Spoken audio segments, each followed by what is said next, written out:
R you snacking on any of these? मग आजचा जो व्हिडिओ आहे तो खास खास तुमच्या सगळ्यांसाठी आहे, ज्यांना काहीतरी खायला हवं असतं, सकाळी नाश्त्याबरोबर हवं असतं, चहा बरोबर हवं असतं, दुपारी 4 वाजता हवं असतं. त्याच्यामध्ये रिफाईंड शुगर आहे की नाही हे कसं ओळखायचं, लेबल्स कसे वाचायचे आणि ते तुम्हाला कसे डिस्गाईज करू शकतात हे आजच्या व्हिडिओमध्ये बघूया. तर पहिली गोष्ट म्हणजे या सगळ्या गोष्टी म्हणजे बिस्किटांपासनं वेगवेगळ्या सॉसेस पर्यंत, फरसाणपर्यंत अशा सगळ्या गोष्टी आपण खात असतो. मग ह्यामध्ये रिफाइंड साखर आहे की नाही हे कसं ओळखायचं? तर पहिले म्हणजे 2 प्रकारची लेबल आजकाल आपल्या कुठल्याही पदार्थांवर असतात, असली पाहिजेत. ज्याच्यामध्ये एकामध्ये न्यूट्रिशनल ब्रेकअप दिलेला असतो. ज्याच्यामध्ये प्रोटीन्स किती, फॅट्स किती, कार्बोहायड्रेट्स किती, ॲडेड शुगर किती, कॅलरीज किती असं लिहिलेलं असतं. दुसरा भाग आहे इन्ग्रेडियंट्सचा. तर दुसऱ्या इन्ग्रेडियंट्सच्या भागामध्ये काही त्याच्यात असलेले पदार्थ हे काही क्रमाने लिहिलेले असतात. तो क्रम सुद्धा विशिष्ट महत्वाचा आहे. जसं आता मी या सॉस बद्दल जर बोलायला गेले, तर सॉसमध्ये काय लिहिलेलं आहे? इन्ग्रेडियंट्स मध्ये water, sugar, tomato paste, red chilli puree, iodised salt, acidity regulator, starches, mix spices, garlic powder, thickeners आणि मिल्क आणि नट्स असं वेगवेगळं लिहिलंय. आता हा जो क्रम आहे हा खूप महत्वाचा आहे. हा का महत्वाचा आहे? तर त्याच्यात सगळ्यात जास्त इन्ग्रेडियंट जो असतो तो सगळ्यात पहिल्या नंबरला लिहिलेला असतो. जसं की याच्यामध्ये वॉटर म्हणजे या सॉसमध्ये सगळ्यात जास्त काय वापरलंय तर पाणी वापरलंय. त्यानंतर 2 नंबरला काय येतं माहितीये? शुगर. म्हणजे ह्या टोमॅटो केचपमध्ये टोमॅटोपेक्षाही जास्तीचं काय वापरलंय तर शुगर. तिसऱ्या नंबरला येते टोमॅटो पेस्ट. किती पर्सेंट आहे माहितीये? अख्खी जर बाटली 100 ml ची असेल तर 11.9% म्हणजे 11 ग्रॅम 100 ग्रॅम मध्ये 11 ग्रॅम एवढीच टोमॅटो पेस्ट आहे. बाकीचं सगळं काय असणार आहे मग? सगळ्यात जास्त वापरलेलं ऑब्व्हियसली पाणी आणि साखर. सो या सगळ्या गोष्टी ज्या आहेत तर ह्या आपल्याला माहिती पाहिजे, त्या वाचता आल्या पाहिजे. तर हे झालं सॉस बद्दल. आता दाखवते तुम्हाला आपण खात असलेल्या बिस्किटांबद्दल. ऍज आय सेड एक न्यूट्रिशनल ब्रेकअप इथे असतो. असा एक चार्ट तुम्हाला दिसतो आणि त्याच्याच बरोबर एक इन्ग्रेडियंटचा चार्ट तुम्हाला दिसतो. इन्ग्रेडियंट जे आहेत तर साधारणपणे तुमच्या MRP आणि याच्या आसपास लिहिलेले असतात. सो इन्ग्रेडियंट्स तुम्हाला अगदी बारीक अक्षरात इथे वाचायला मिळतील. आता न्यूट्रिशनल ब्रेकअप मध्ये ह्याच्यात काय काय लिहिलेलं आहे की पहिले एनर्जी किती मिळते ते लिहिलंय, प्रोटीन्स किती, कार्बोहायड्रेट्स किती, टोटल शुगर्स किती वगैरे सगळं लिहिलंय.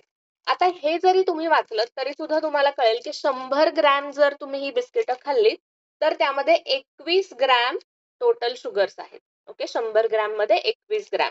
आता हे जे पाकिट आहे पूर्ण तर हे आहे तुमचं 25% एक्स्ट्रा म्हणजे साधारण 15 ग्रॅम मध्ये 3 बिस्किट येतात. ओके, 15 ग्रॅम म्हणली तर 3 बिस्किट येतात. आपण 10 ग्रॅमला 2 बिस्किट पकडूयात, बरोबर? म्हणजे 2 बिस्किट तुम्ही खाल्ली तर साधारणपणे तुमच्या पोटामध्ये 2.5 ग्रॅम शुगर जाते. म्हणजे एक मोठा चमचा भरून साखर जी आहे तर ती तुमच्या पोटात जाते 2 बिस्किट खाल्ल्यावर.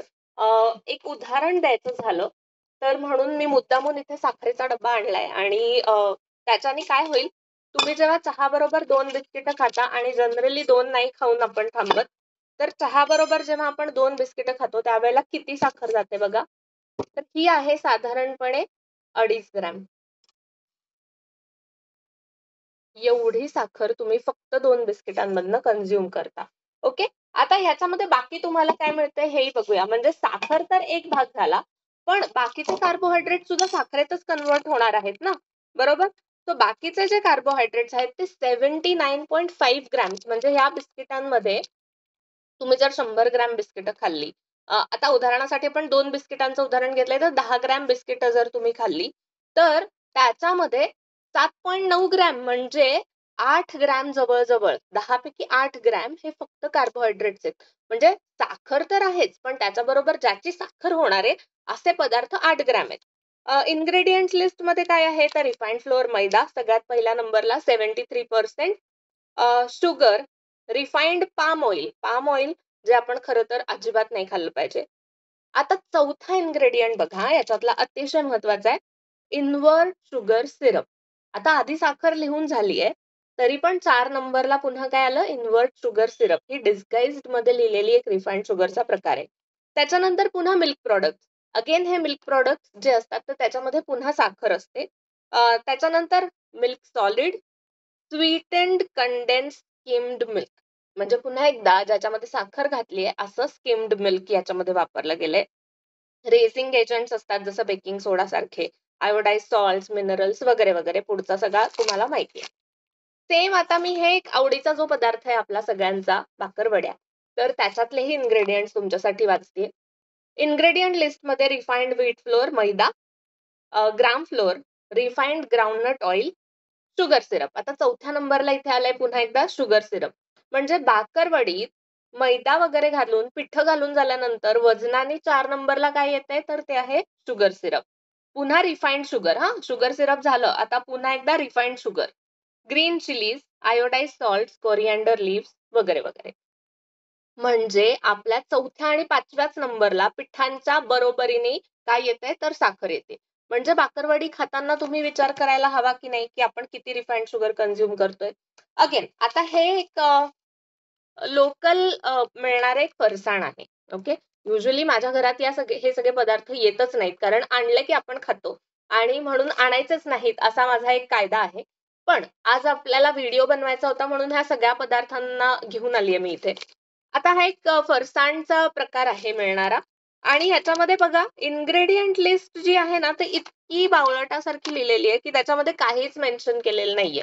म्हणजे खरं तर इन्ग्रेडियंट लिस्ट ही खूप डिटेल्ड असायला हवी, पर्सेंटेज नुसार असायला हवी. पण इथे नुसतंच त्यांनी chickpea flour, salt, vegetable oil वगैरे असं लिहिलंय. पण जेव्हा आपण न्यूट्रिशनल ब्रेकअप त्याचा वाचतो त्यावेळेला आपल्याला कळतं की 100 ग्रॅम जर तुम्ही खाणार असाल हा फरसाणचा प्रकार, तर त्याच्यामध्ये 25 ग्रॅम पेक्षा जास्त साखर आहे. म्हणजे 1/4 ऑफ इट इज शुगर. म्हणजे 1 वाटी जर तुम्ही फरसाण खाल्लं तर त्यातलं पाव वाटी ही फक्त आणि फक्त साखर आहे. आता इथं साखरेबद्दल बोलते. त्यातलं कार्बोहायड्रेटचं प्रमाण किती आहे?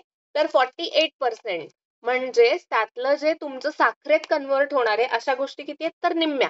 म्हणजे एवढं तुम्ही एक ताटली भरून फरसाण खाल्लं तर त्यातलं अर्ध हे फक्त आणि फक्त रिफाइंड साखरेचा प्रकार आहे, हे समजून घ्या. तुमच्या शरीरासाठी कार्बोहायड्रेट हे अल्टिमेटली साखरेतच रूपांतरित होणार आहे. मग याच्याने शुगर स्पाइक वाढणार नाही का? येस. तुम्हाला वाटते की हा तर तिखट पदार्थ आहे नाही का? बाकरवडी आहे तर तो काय गोड पदार्थ थोडीच आहे. थोडीच पक्वान्न खातोय, थोडीच लाडू खाल्ला. पण लाडूपेक्षाही भयानक अशी ही सगळी पदार्थांची लिस्ट आहे.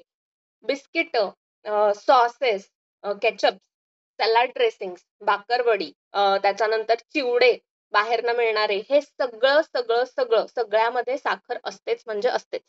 याशिवाय अनेक डिस्गाइज्ड नावांमध्ये या साखरेचे प्रकार लिहिलेले असतात. जसं माल्टोज, डेक्स्ट्रोज, इन्व्हर्टेज, अशा प्रकारची काही नावं आहेत. त्याची लिस्टही मी तुम्हाला पाठवणारच आहे. तर ती लिस्ट सुद्धा वाचा. ती लिस्ट आय थिंक जर मी हा YouTubeवर अपलोड केला तर त्याच्या डिस्क्रिप्शन बॉक्समध्ये पण टाकेन.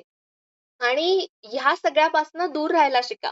म्हणजे पूर्णपणे बंदच करून टाकायचं का? हे पदार्थ आम्ही कधीच खायचे नाहीत का? नाही. वन्स इन अ व्हाईल, आठवड्यातनं एखाद्या वेळेला तुम्ही खाल्लं दॅट इज ओके. पण ते जर तुम्ही रोजच्या रोज खायला लागलात तर डेफिनेटली याचा वाईट परिणाम तुमच्या सगळ्या ऑर्गन्सवर होणार आहे. कारण ही साखर पचवायला आपल्या शरीराला खूप ताकद लावायला लागते. दुसरी गोष्ट ती पूर्ण आपल्या शरीराला नको पण आहे. एवढ्या डेन्स कॅलरीजची तेव्हा गरज पण नाहीये.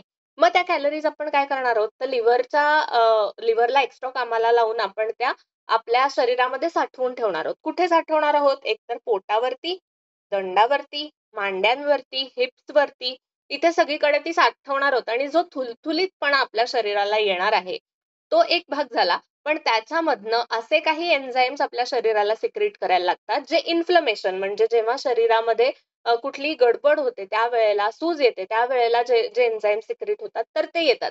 आणि मग हृदय, किडनी, लिव्हर या सगळ्यांना, मेंदूला असं वाटतं, की शरीरात काहीतरी क्रायसिस सुरू आहे आणि त्या दृष्टीने त्यांचं क्रायसिस मॅनेजमेंटचं काम हे सुरू होतं. सो आपल्या शरीरासाठी अत्यंत घातक असलेले हे सगळे पदार्थ आहेत. आय होप तुम्ही लवकरात लवकर सगळे हे बंद करणार आहात. व्हिडिओ तुम्हाला आवडला असेल तर नक्की माझ्यापर्यंत पोहोचवा. Thank you all. Have a nice day.